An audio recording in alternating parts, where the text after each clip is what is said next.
as a community and bring this awareness about addiction recovery and depression and anxiety. To you that your vulnerability is what makes you real. Vulnerability is the first thing I look for in you and the last thing I'm willing to show you. This is sponsored by I Am Recovery.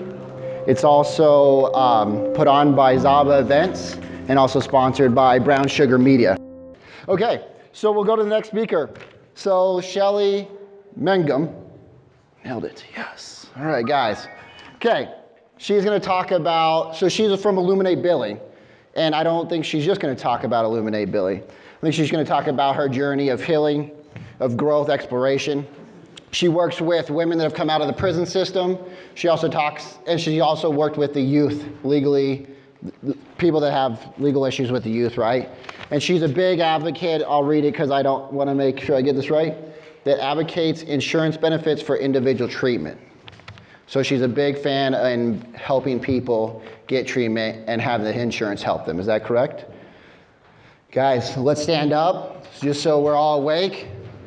We can all say we're getting more mindful of our breath. Let's say it all together. We're getting more, hey, you two in the back. Hey, no, it's joking. Okay, we're all getting more mindful of our breath. Let's say it together. We're all getting more mindful of our breath. Guys, give a hand. Put your hands together for Shelley. Woo! Thanks, Chris. I appreciate that. In the office, we call ourselves illuminators, so you could say just about anything and it would work.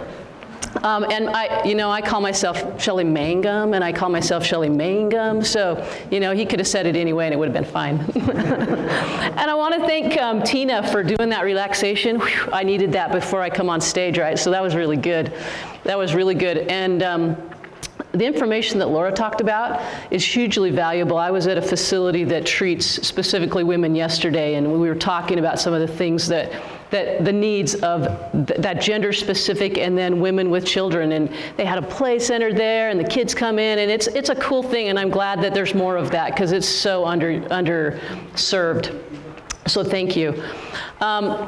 I want to talk, I'm not going to talk about the office stuff because that's boring. I'm going to talk about what I like and what's exciting. And with a topic like, can healing be accelerated through forgiveness?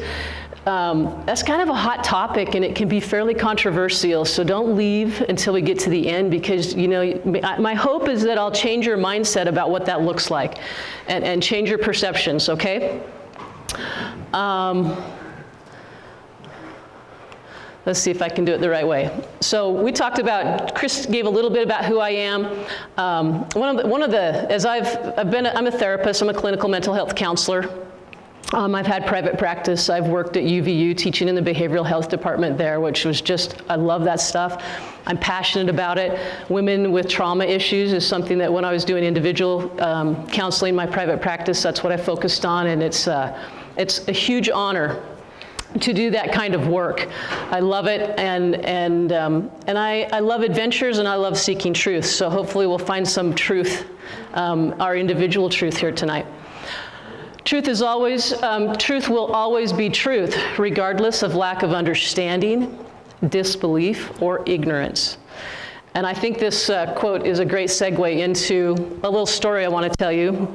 There was, and maybe you've heard this, there's 6 blind men who lived in Indostans. And they're blind, and they had never experienced an elephant before, and they had heard that an elephant was coming to town.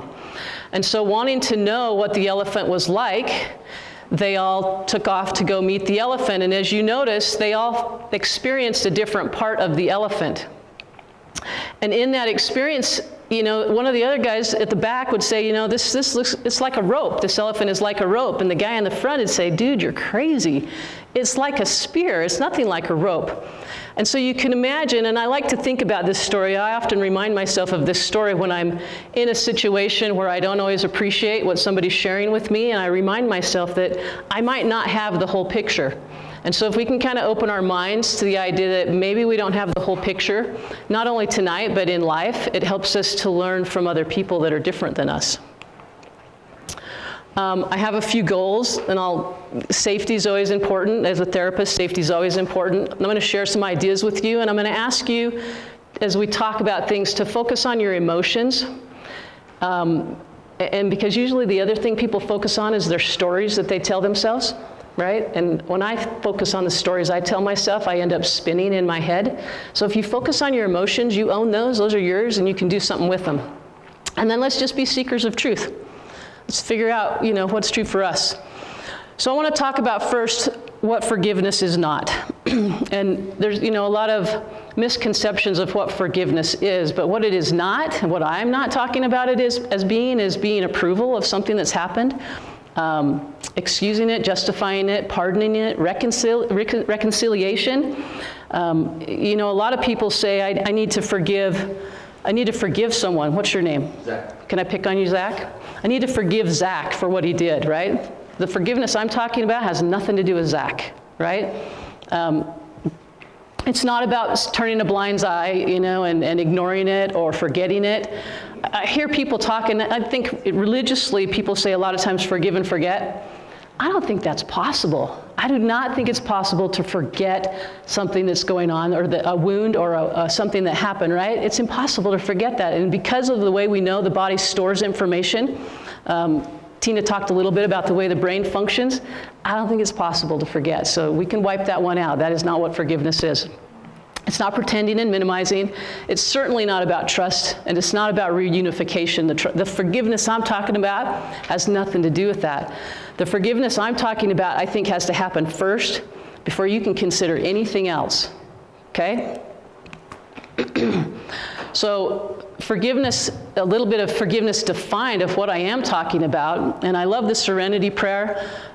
They've said that, at any AA meeting that I've ever attended, they've had the Serenity prayer there, and I never can get it right, but I love the meaning of it.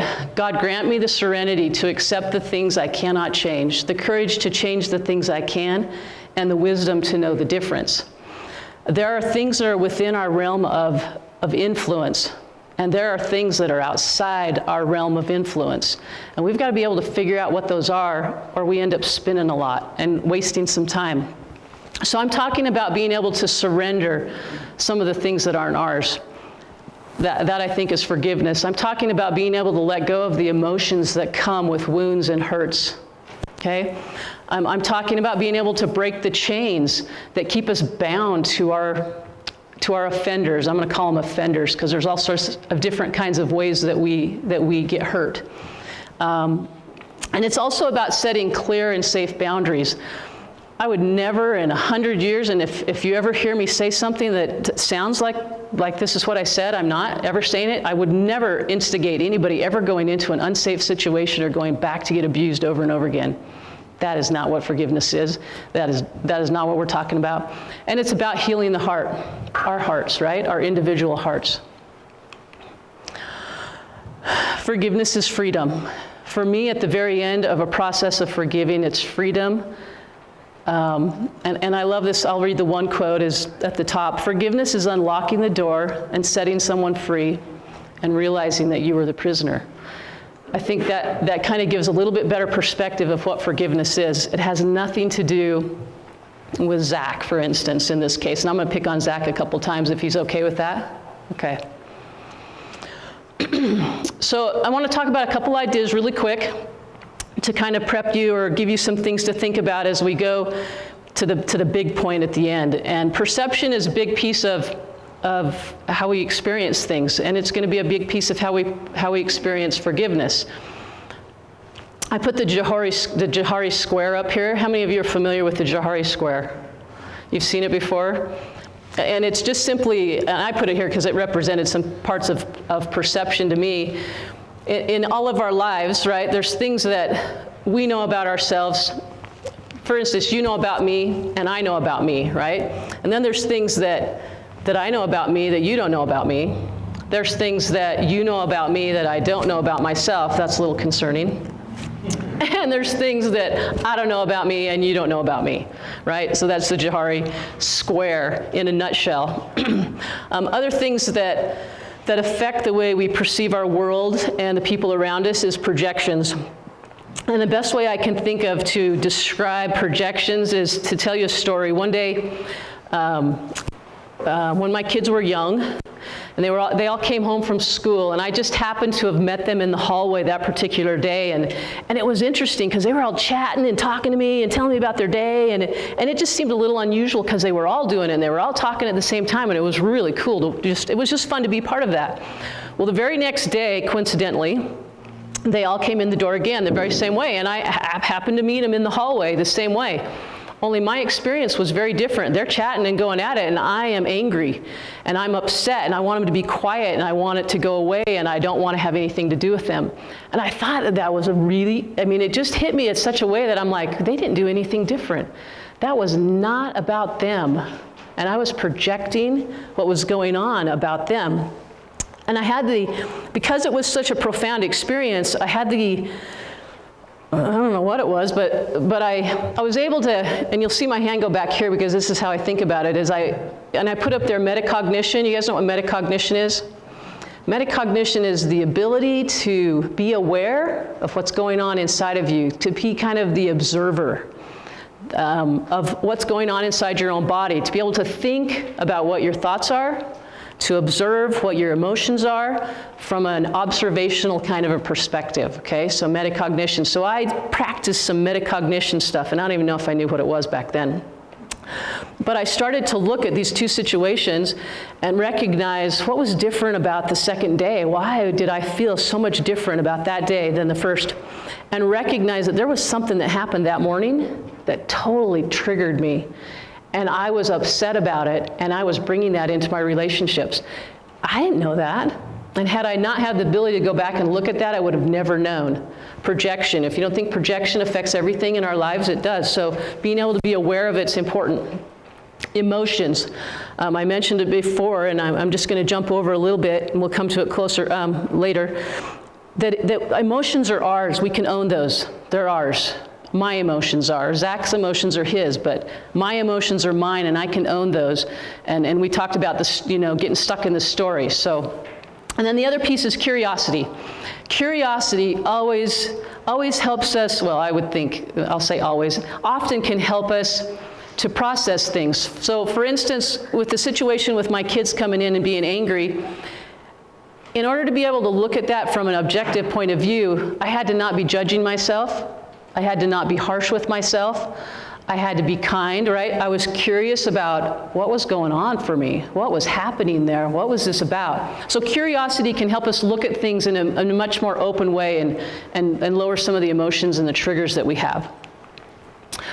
And then I want to talk about hope for just a minute. When I was going to school, and then even when I was teaching at UVU, human development was one of the topics that I studied and that I taught. And Erik Erikson had developed this theory about human development, and it was a little different than everybody else's theory, and I liked it because of the way I conceptualize things, and so it helped me to conceptualize each step of development. And if you'll just notice, that very first step of development is ages 0 to 1. The conflict, so Erikson felt that every stage of development had a conflict. And at age 0 to 1, the conflict was trust or mistrust. So as you can imagine, whether a child can trust their caregivers will impact how they develop in that stage. And as you also can imagine, how they develop in the first stage is going to affect how they develop through the rest of the stages, right?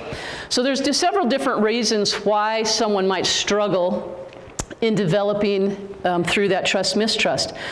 It could be that parents have not learned good parenting skill, and that maybe they are, they're scary to their children, and at the same time, when you fall down and scratch your knee, what's the first thing a child wants to do? Jump up and run to mom or dad, right? But if mom or dad is scary to them or is hurting them, then they hit this conflict, right? It's like, wait, I want to get nurtured, but it's scary to get nurtured. So there's conflict. That's not the only reason it happens. Let's say a child is premature and is in the hospital for a long period of time, and they experience that as traumatic, or maybe they have to go in for heart surgery and they're away from mom and dad, or they don't have that close connection. That can also interrupt some of these pieces. So you can see there's a wide continuum of this development of trust-mistrust. And Erikson believed that you also create, as you develop through these, you acquire these virtues, and I'm going to call them virtues or characteristics. And the first one is hope. And so here's the good news about hope then.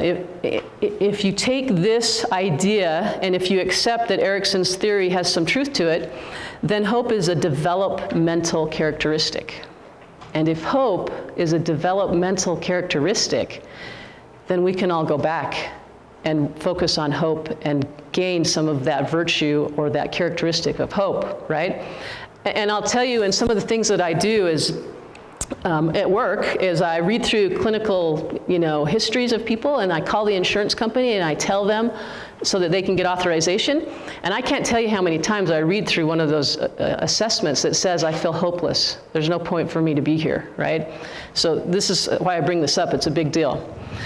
And the reason why we can develop hope in any of those other virtues is because of the plasticity of the mind. Our mind can change. It's always changing, and it will change from the day we die. Zach, you want to help me with a demonstration for just a minute? You good with that? You want to come up here for a sec? Yay, Zach. Yeah, yes, please sit down. So, okay, Zach, I need you to be kind of, block it out, because you're going to be the bad guy for a minute. You're going to be the offender, right?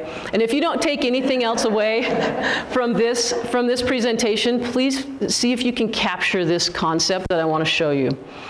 Okay, so give me an idea of something that, so Zach and I, let's say Zach and I have a platonic relationship of some sort, and Zach, we've been cohorts or whatever, and Zach has violated my trust in some way.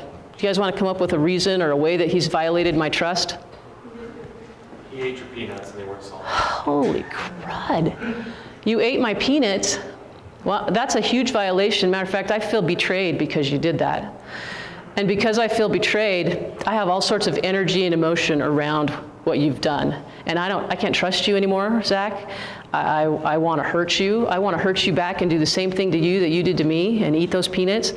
I don't want to, you're frustrating to me, and I have a lot of emotion about what you did, and I think you should apologize, and I think you should fix it, and I think that it's all your fault that I'm having these emotions.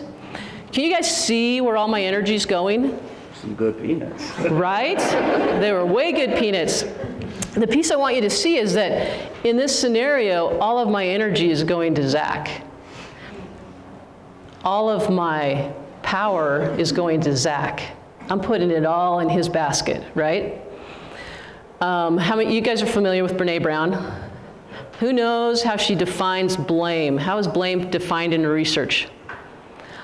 A way to discharge pain and discomfort. I just gave Zach, subconsciously most of the time, all of my pain and discomfort, right? Because I don't want it, it hurts, it's painful. And I gave it to Zach. Now here's the funny thing, when you give away your pain and discomfort, you give away your ability to do anything with it, because you just gave it to Zach. You're expecting Zach to fix it. I expected Zach to fix it. Only Zach can't fix it. And so I'm stuck in this place of not being able to move.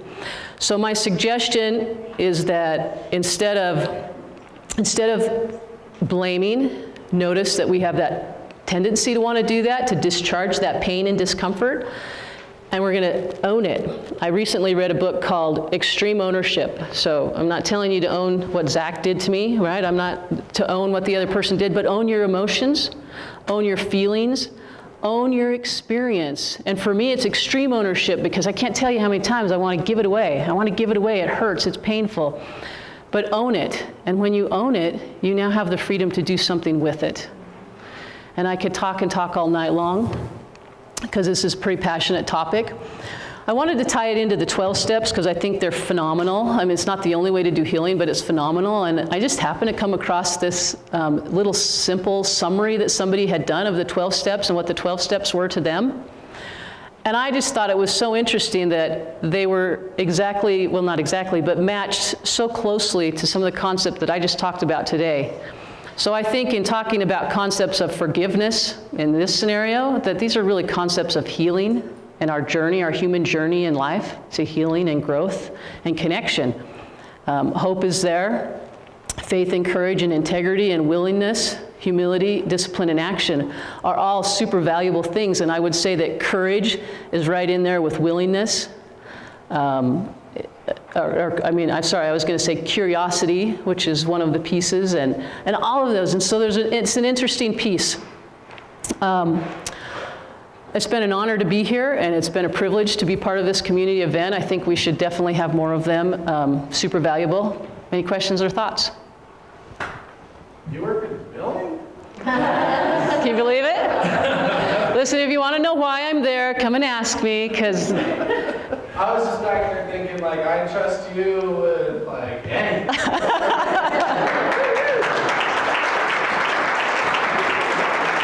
Thank you. Thank you. What else? That extreme ownership, was that how U.S. Navy SEALs leading win? Yeah, I didn't talk about what it was for. It's just the concept. It was a good book, but it was a little, very military. Okay. Anytime I hear a book, I'm like, You want a book? Daniel Siegel, Mindsight. There's a book. Brene Brown's are awesome too. You want to learn about metacognition? Listen to Daniel. He's a little hard, but the guy is brilliant. He's just brilliant. Other thoughts? Questions? So in relation to the ownership, how much time do you need to give yourself to really be able to learn that? Or like, sort of, is it something you can do on your own by just reading, or is it something that you need guided assistance with? Because that's a difficult piece right there. It is, and I'm glad you brought that up. We all are at a different place in our lives, and some of us have experienced some pretty significant trauma or, wounds. We have pains. And you might need help to get through those pieces, right? It could take a lifetime on some of those pieces. So I don't think you can put a timetable on it.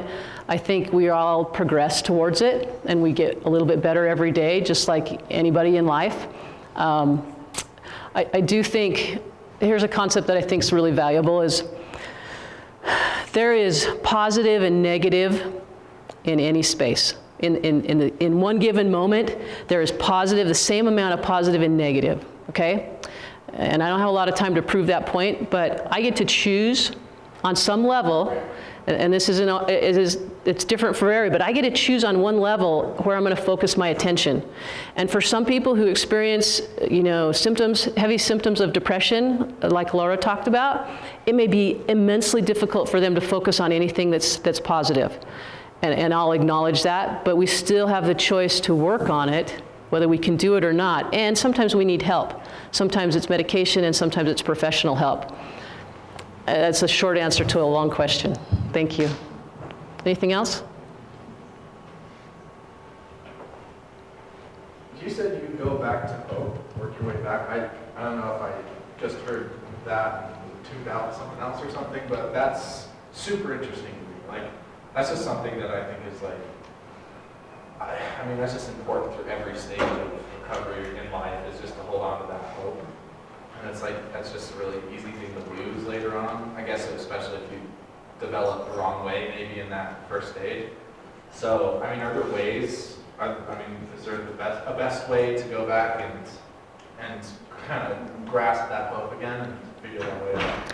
Yeah, absolutely there is. I think for everybody there's a little bit different ways, and for me to give you a handbook of here's how to do it, I don't know for sure. Stay engaged with people, good people, right, that feed you and help grow you, and be able to be vulnerable. I think being vulnerable and speaking what's going on for you, so that we can address, what's happening in your life right now that's taking away the hope, that's keeping you from finding hope and finding value in your life. And so that answer that that you can find inside yourself is going to determine what path we go on. Well, like you said, it's anchored in trust, so anchored in trust. Find more through these. Well, and trust is an interesting piece, right? If you can't forgive yourself, it's going to be really tough to forgive somebody else. So if you believe that somebody else is not worthy of trust or forgiveness, you probably believe that you're not worthy of forgiveness. And trust is kind of in that same boat. So you might have to do some work before that and find out where that mistrust is coming from. What are the events that caused that or perpetrated that, right, in your life? We can do some deep work. Any other questions? Thank you.